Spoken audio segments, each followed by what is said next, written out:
Hi అండి, నమస్తే. నేను మీ వందన. ఈరోజు స్పెషల్ చిన్న జెల్లెల పులుసు అండి. ఇది నేను మా అమ్మ వాళ్ళ ఇంటికి వచ్చానమాట. ఇక్కడైతే మంచిగా ఫ్రెష్ లైవ్గా ఇలా చేపలు, రొయ్యలు, పీతలు అన్నీ ఉంటాయి. వాటిలో నేనైతే ఇక్కడ 1 కేజీ చిన్న జెల్లలు తీసుకున్నానమాట. మా దగ్గర మానేర్ డ్యామ్ ఉంది. ఆ డ్యామ్ నుంచి ఇలా ఫ్రెష్గా చేపలు పట్టి తీసుకొచ్చి ఇవి తీసుకున్న తర్వాత ఇక్కడే వీళ్ళే క్లీన్ చేసి ఇస్తారు. అలా ఫ్రెష్గా ఉంటాయన్నమాట ఈ చేపలైతే. వీటిని తల అలాగే తోక తీసేసి బూడిదతో వీళ్ళన్నీ మంచిగా కడుగుతారు. వీళ్ళు కడిగితే మనకు జలుగురు అంటే ఇట్లా చేతి నుంచి జారినట్టుగా ఉండకుండా మంచి ఫ్రెష్గా వస్తాయన్నమాట. రన్నింగ్ వాటర్లో కడుగుతారు కాబట్టి చూసారా ఎంత ఫ్రెష్గా ఉన్నాయో. వీటిని ఇంటికి తీసుకొచ్చిన తర్వాత మళ్ళీ ఒక్కసారి నేను ఇలా ఉప్పు అలాగే వెనిగర్ లేదంటే ఉప్పు నిమ్మకాయ వేసి కడిగేసి వీటి కోసం ఉల్లిపాయని గ్రైండ్ చేసి పెట్టుకున్నాను. అలాగే వీటిలోకి మిరపకాయలు, అల్లం వెల్లుల్లి పేస్ట్, ఉప్పు, కారం, ధనియాల పొడి, జీలకర్ర పొడి, జీలకర్ర మెంతుల పొడి ఇవన్నీ వేసేసుకోవాలి. అలాగే దీనికోసం నేను ముందుగా చింతపండు నానబెట్టి పెట్టుకున్నాము.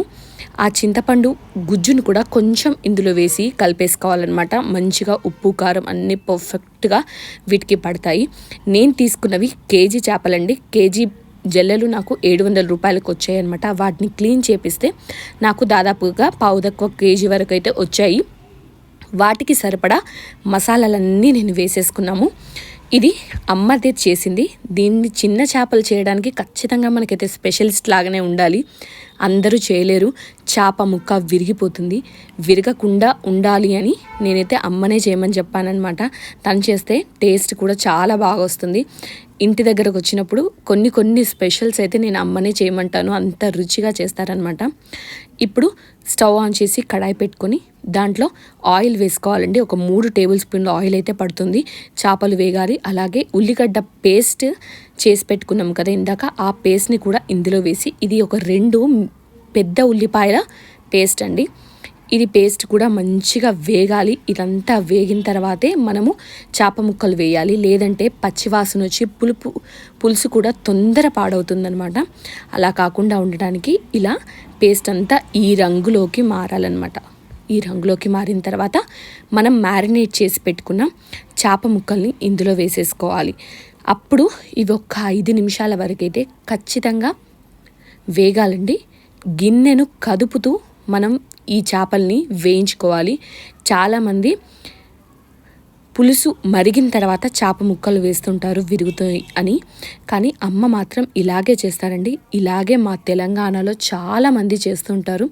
ఎందుకంటే చేప వేగాలి అని, వేగకపోతే నీచు వాసన వస్తుంది అని. మా వైపు చేసే చేపల కూర అస్సలు వాసన రాదండి. సూపర్గా ఉంటుంది. అలాగే ముక్క విరగకుండా ఉంటుంది. ఎందుకంటే క్లీనింగ్, అలాగే ఇక్కడ చేప కూర చేసినప్పుడు ఇలా గిన్నెని కదుపుతూ చేస్తాం కదా, ఇలా చేయడం వల్ల కూడా ముక్కను కలపవలసిన అవసరం లేకుండా ఉంటుంది. ఇదంతా ఒక్క 5 నిమిషాలు మంచిగా వేగనివ్వాలి. ఫుల్ ఫ్లేమ్లో పెట్టేసి, లో ఫ్లేమ్లో పెడితే ముక్క బాగా ఉడికేసి చితికిపోతుంది. అలా కాకుండా ఫుల్ ఫ్లేమ్లో పెట్టుకోవాలి. ఇప్పుడు ముందుగా తీసి పెట్టుకున్న చింతపండు రసాన్ని, ఒక పెద్ద నిమ్మకాయ సైజు చింతపండుని నీళ్ళలో నానబెట్టిన తర్వాత దాని నుంచి వచ్చే రసాన్ని ఇందులో వేసేసి కలిపి మంచిగా ఒక 10 నిమిషాలు ఉడకనిచ్చిన తర్వాత కొత్తిమీర చల్లేసుకొని మనం సర్వ్ చేసేసుకోవడమే. చేపల పులుసు ఈ రోజు కంటే రేపు సూపర్గా ఉంటుంది. ఒక్కసారి ట్రై చేయండి. ఎలా ఉంది అన్నది నాకైతే కమెంట్ చేసి చెప్పండి. వీడియో నచ్చితే లైక్ చేయండి, షేర్ చేయండి. Thanks for watching.